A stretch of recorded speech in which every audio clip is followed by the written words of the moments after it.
আসসালামু আলাইকুম রহমতুল্লাহ। আশা করি সকলে ভালো আছেন। আজ গণ অভ্যুত্থানের ঘোষণাপত্র পাঠ হবে। আজ একটা আনন্দঘন পরিবেশে আনন্দের দিন, তাই সকলকে জানাই গণ অভ্যুত্থানের শুভেচ্ছা এবং অভিনন্দন। তারপরে বলবো এনসিপির কিছু নেতার খবর শোনা যাচ্ছে, তারা বর্তমানে কক্সবাজারে আছেন। পিটার হার্টসের সাথে তাদের বৈঠক হয়েছে, মিটিং হয়েছে।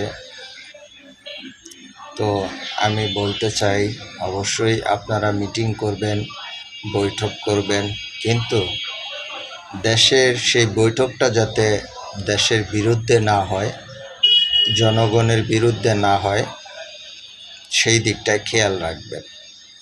আর শেষ কথা হলো, আজ গণ অভ্যুত্থানের একটা সুখময় দিন, যেখানে ঘোষণাপত্র পাঠ হবে। সেখানে আপনারা কক্সবাজার গেছেন ছুটি কাটাতে, তো সেটা অবশ্যই দৃষ্টিকটুই মনে হচ্ছে। কারণ অভ্যুত্থানের সময় আপনারা তো অভ্যুত্থানের শক্তি হিসেবেই নিজেদেরকে দাবি করেন, তাই না? তো আজকে এমন একটা সময়, যদি আপনারা সেই ঘোষণাপত্রের পাশেই যদি না থাকেন, তাহলে কেমন দেখায় জিনিসটা। আপনারা ছুটি কাটাতে চান, সেটা অবশ্যই কালকে যেতে পারতেন, তো আজকে কেন গেলেন?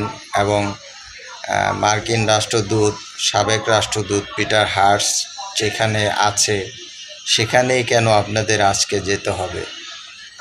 তাই অবশ্যই বলবো, আপনারা বৈঠক করেছেন, মিটিং করেছেন, কোনো সমস্যা নেই, কিন্তু দেশের বিরুদ্ধে, জনগণের বিরুদ্ধে যদি কিছু করতে চান, তাহলে অবশ্যই মনে রাখবেন, জনগণ কিন্তু প্রতিহত করতে এখনও সক্রিয় আছে।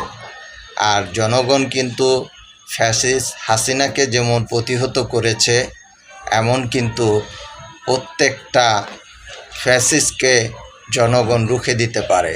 তাই বলবো, অবশ্যই জনগণের বিরুদ্ধে যে কোনো কিছু করতে যাবেন না, এবং দেশের বিরুদ্ধে যে কিছু করতে যাবেন না।